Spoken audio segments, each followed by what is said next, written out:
Hello and welcome back to another episode. Now today, I don't mind admitting, I feel sick as a dog.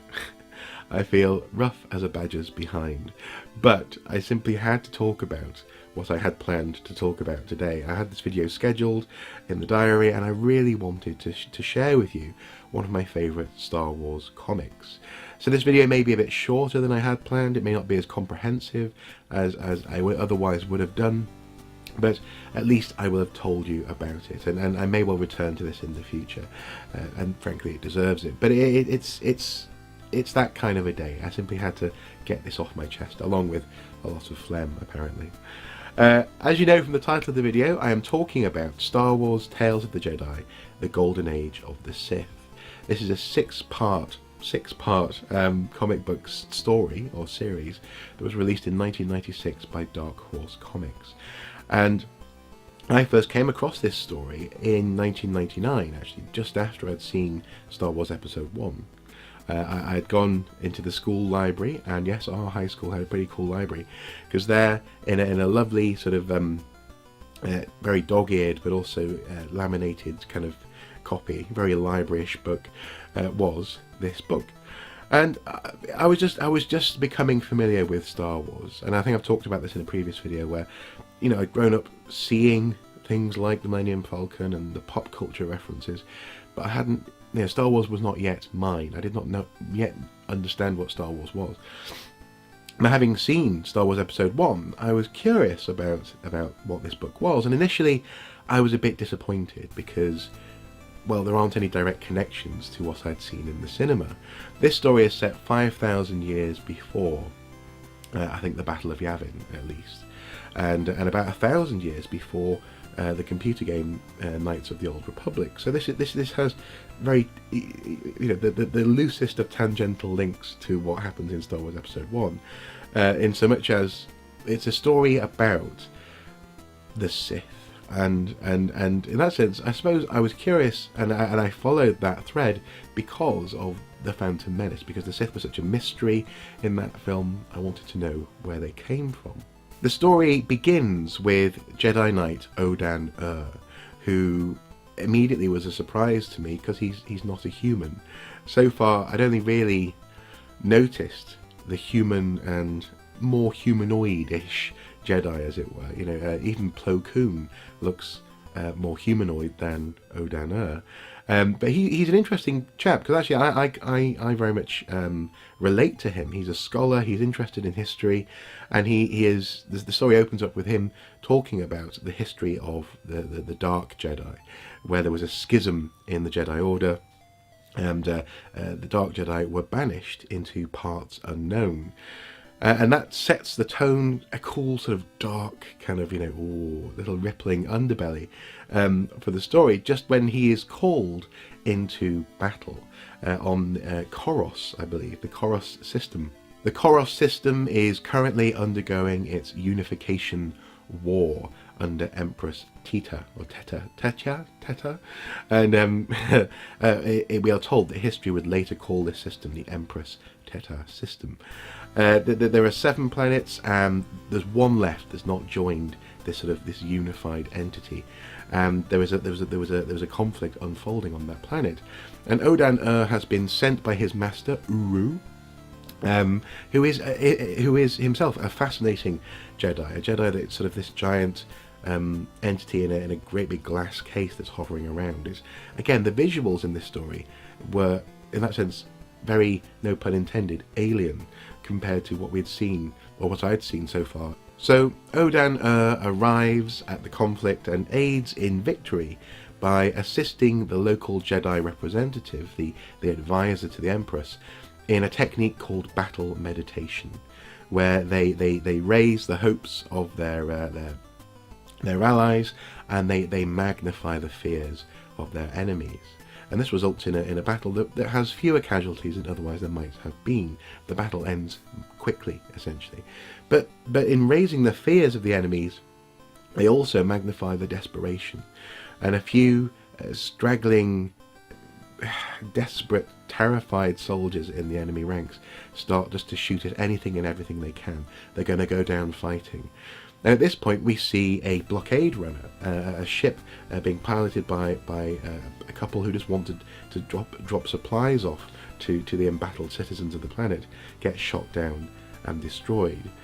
Odan-Urr is praised for ending the battle, but as a bookish Jedi at heart, he's also horrified by what he's seen, particularly when he sees the blockade runner that's been shot down. He sees it as a terrible thing.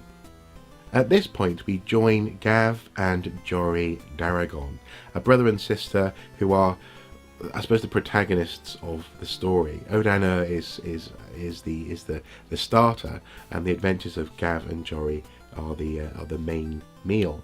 And I have to say, when I first read this book, I raised an eyebrow at this point, because Gav, really?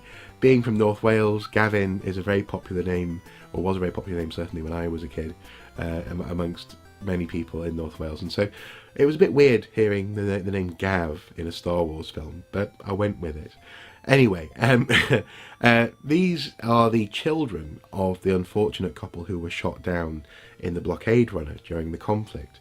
They are delivered the news that their parents are dead, and Arbar the Hutt, who was holding a secondary ship as collateral to sort of fund this blockade running mission, he gives these two the ship back. He says, "Here you go, Starbreaker 12 is yours." Starbreaker 12 is yours. Your parents have paid for it in blood. And we get this sort of heart-wrenching moment where these two siblings suddenly have to make their own way in the universe. Flash forward a few months, and Gav and Jory are making not so much a name for themselves, but certainly making a go at being hyperspace explorers. This is the time when hyperspace technology is just becoming, I suppose, affordable, I guess, and the star systems are being mapped out through trial and error. As we see in Star Wars Episode 4, or Star Wars the first film, A New Hope, they have to carefully map and calculate where they're going to jump into hyperspace, otherwise they may smash into a moon or a spaceship, as we see in The Last Jedi. And so at this point, people are just shooting themselves in random directions, trying to see where they end up and whether or not they survive the journey. And Gav and Jory, well, we see them make an unsuccessful jump. They go through the heart of a star cluster. The ship is somewhat damaged. They have to return back to home, and Arbar the Hutt is making repairs on the ship. But this time he's insisting on being paid. Gav and Jory have sold the family home, and all they can do is wait for funds to come in from some of the tariffs that they gain from one of the more successful routes that they've managed to map. Now, this is not a particularly good route, but it is a route that nonetheless kind of works, and a local dealer, trader, entrepreneur, crime lord called Sisk Kahor decides to use an automated, or send an automated droid ship along that route, which passes awfully close to a red giant. Sadly, this spaceship filled with supplies is destroyed as it does pass too close to this red giant during a freak explosion or a release of gas, and Sisk Kahor is not happy. He wants blood. And actually, at this point, I'd just like to say that some of the imagery for Sisk Kahor is horrifying. He's a lizard-type creature. He makes it clear that he's eaten his siblings, and actually even during a conversation he's waiting for an egg to hatch just so he can scoff the newborn, whatever it is, squid thing that emerges from that egg. He's a hideous creature, and I loved it. I really did. Gav and Jory have to escape. They're running frantically through the city, trying to make a plan, when they bump into some of Sisk Kahor's thugs. And they make it clear that they have been tasked with capturing these two alive, so that they can see Sisk Kahor inspecting their organs one by one before they die. It's quite graphic. Now at this point, the two Jedi from the beginning of the story, Odan-Urr and the Empress's advisor, overhear this confrontation. They jump down and they ignite their lightsabers. And this was something else that I really appreciated, was that at this point these lightsabers are fairly crude compared to what we see in 5,000 years in the future. By the time we get to Episode 1, for example, or certainly the original Star Wars, they kind of look like lightsabers, but they have a big cable that's attached to a battery pack on the belt of the Jedi. And so I imagine that probably limits certain movements that you can make with that cable. But I thought it was really cool. I thought it was a really cool idea to have this incipient lightsaber technology in this story. So anyway, Gav and Jory are saved. They escape by stealing back Starbreaker 12, and and they go into orbit. They're being chased by the police, and they have to just escape. So they punch in numbers at random, and they are shot off into space. Now, at this point, in my head at least, I always start to hear the choir from the conflict between Darth Vader and Luke Skywalker in Return of the Jedi. Oh, oh, oh, because we are suddenly somewhere else in the galaxy. We are actually watching as a group of people are passing through a valley, very much like the Valley of the Kings in ancient Egypt. And we are told that this is where the Sith Lords bury their dead. This is the planet of Korriban, and I love it. I love what we're shown here. It's a rich, decadent, slightly archaic, decaying sort of vision of what the Sith have achieved when they were banished from the Old Republic so long ago. We are told that the Dark Jedi arrived on a sequence of planets and subjugated these primitive people called the Sith. And the Sith had sort of red skin and sort of cheek flaps. It's kind of hard to explain, but these sort of flaps of skin here. And over time, the Sith and the Dark Jedi sort of became indistinguishable. They have interbred over the years, and out of this has come the Sith Empire. And everyone has arrived in this valley of the Dark Lords to bury Markar Ragnos. He has recently died, and he was a great Dark Lord of the Sith. The Dark Lord is kind of the one who sits above the other Sith. At this point, the rule of two isn't necessarily being followed in the same way that we see later on.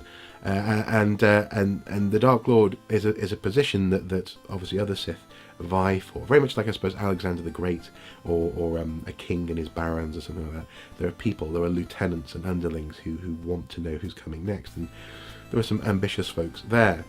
The procession is being led very carefully and solemnly by Ludo Kresh, a Sith Lord who's very conservative and who believes that the best future for the Sith is to consolidate where they are, not to change anything, keep things the same. And and they're just about to deposit the body into the tomb when Naga Sado arrives. He is another Sith Lord who has a slightly different visual look. His face isn't, well, essentially it's more human. His nose, for example, looks more human than Ludo Kresh's does. And he's bragging about his pure Jedi blood and how he has a vision for the future of the Sith, which is about expansion, about retaking perhaps planets that have been lost to them. Who knows, maybe even returning to the Republic and overthrowing those people who cast them out. And it's clear that this conflict is going to be at the heart of the story from here on. These two Sith Lords cannot hold back their anger for each other. Even though they're at a funeral, they draw their swords, and these are swords. This is really cool as well, because the Jedi and the Dark Jedi were split. The Jedi in the Republic have developed these incipient lightsabers that we've seen with Odan-Urr, but the Dark Jedi and what has become the Sith, they still use metal swords, but they channeled dark force energy through the blades. And so I like the fact that you're given a sort of a visual hint at where the idea of a lightsaber comes from. The Kyber crystal, we are told, certainly in is being re-emphasized at the moment in Star Wars lore, that the kyber crystal is strong with the Force, and that it's channeling in parts of the Force into the blade. And I like this idea that that's what the Jedi originally did, was they grabbed these blades with possibly crystals on the backs of their hands as well, and just imbued it with whatever Force they were strongest with. And obviously with the Sith, it's the dark side. These two come to blows, they're fighting, and then suddenly we see a Force ghost, a dark Force ghost, a Sith ghost. Markar Ragnos has returned from the grave.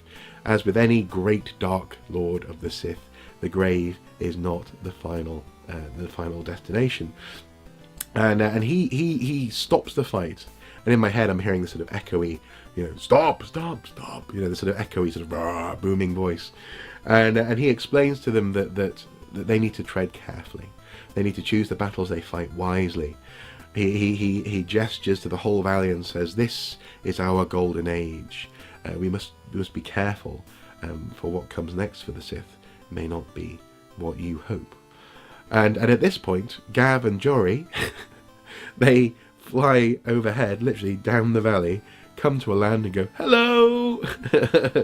They obviously they were on the run, but having come across this planet that looks like it's rich and it's got lots of potential for trade, they think if they can strike up a trading relationship, then their reputation back at home will be saved, and also they'll be able to pay Arbar the Hutt, and all will be well. So they just get off the ship, "Hi," and from there the story develops. Now I'm not gonna tell you the whole story, in so much as I think if you can, you should try and read this book.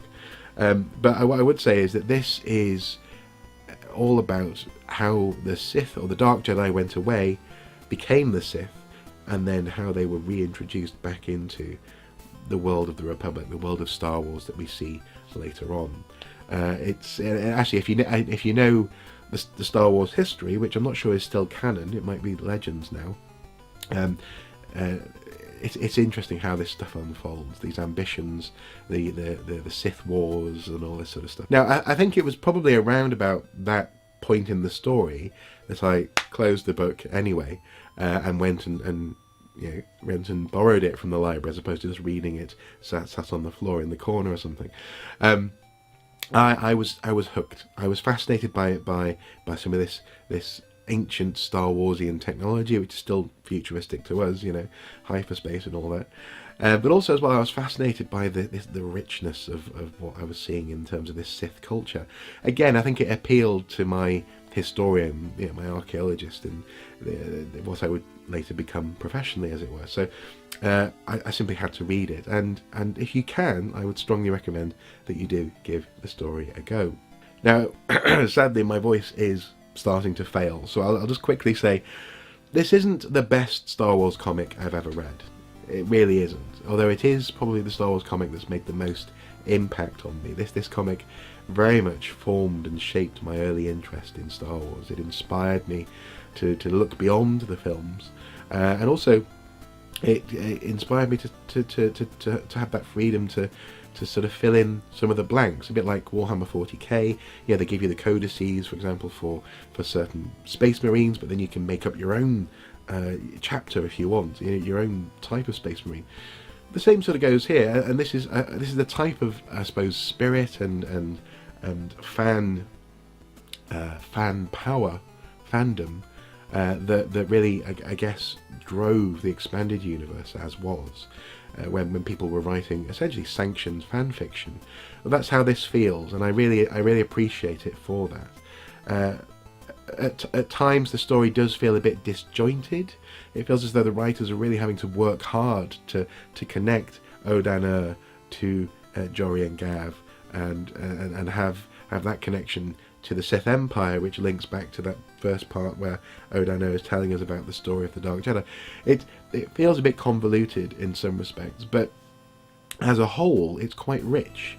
And it's certainly, if you're thinking about these ideas of these pioneering hyperspace explorers and what happened with the Sith and those people who the Dark Jedi subjugated, it feeds your imagination, and so as a whole, it is quite satisfying.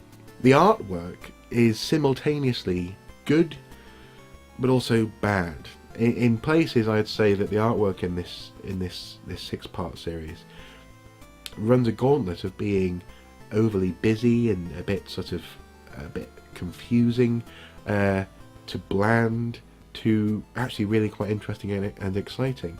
I think potentially what we had here was a problem of the fact that they were trying to think about what did the world of Star Wars look like 5,000 years before Star Wars. You know, in some respects, for example, Tatooine is a very, you know, it's based on sort of Tunisian sort of relatively primitive architecture anyway, and some of the technology looks rusted and beaten up then. Well, how do you map that backwards? What do the droids look like? What do the spaceships look like? And I do like the way that they have, for example, spaceships that look like ships at this point in the Star Wars story. You know, so the droid ship that gets blown up over the Red Giant. But at the same time, I think it's also kind of ugly in places. Some of the drawing and some of the perspectives that they draw, and it's not the best artwork either. But it is nonetheless. It is, again, rich enough, and especially, for example, the stuff in that valley where they're burying the Dark Lord of the Sith. I just love it. And so, again, it's a book that I hold very dear to my heart. I recently actually lent it to a friend a couple of weeks ago, because he was very much nudging me towards playing Knights of the Old Republic. And I said, well, is it anything to do with this? And I handed him the story. And he mentioned, oh, well, there's a couple of characters are mentioned in the lore in the game. So I'm looking forward to seeing where those connections are. I'm currently playing through Knights of the Old Republic for the first time. But I couldn't keep the book away from me for too long. So he had it, he read it, and he's got a couple of other Star Wars books that I've lent him. But this one, I said, can I have it back, please? Because now, especially now that I'm playing Knights of the Old Republic, I wanted to read this book as well. So it's one of those stories that's never going to be far from me, I think, in so much as it was just so important to my burgeoning love of Star Wars. So there you have it. Star Wars Tales of the Jedi, Golden Age of the Sith. If you can, I do recommend picking this story up. It's a lot of fun, but also I think, especially at the moment when we're so divided, as it were, as a fandom around Star Wars, I think it's important to be able to find moments and places where there is good and genuine creativity. So, for example, I really enjoy Star Wars Rebels. I like what they're doing and have done in terms of linking in with stuff that's happening in Knights of the Old Republic, even stuff that's happening in the original trilogy, and also hinting at stuff that will happen in some of the later Star Wars films. It's these projects that build up, as they say, connective tissue between elements of Star Wars that I think are more important now than ever. And yes, okay, Disney threw out the expanded universe to have a central canon, the legends and all this kind of thing. That's where that stuff has gone, and it may well be that the Golden Age of the Sith has passed into legends. But I think at the moment, while so many people are so disappointed with The Last Jedi, and actually my thoughts on the film have evolved since I first saw it. I don't hate the movie, but I don't adore it either. While people are sort of reeling from and processing what they think about where Star Wars is at the moment and where it's going to go next, I think it's worthwhile looking at where Star Wars has been as well. And back in 1996, they were telling a fascinating ancient Star Wars story, and maybe actually that could be a place to go, as it were, in Star Wars, is to make a film that is set in Old Republic times. That could be really interesting, and crucially, no major legacy characters are going to get, for example, killed in unsatisfying ways. I think this is hopefully where, no matter who you are, no matter what you think about Star Wars, we can all meet around the table and just enjoy it, because it's this sort of enthusiasm-driven, creativity-fueling version of Star Wars that I initially fell in love with and that I still love to this day. Anyway, my voice really is about to go, so as ever guys, until next time, do take care. Bye bye.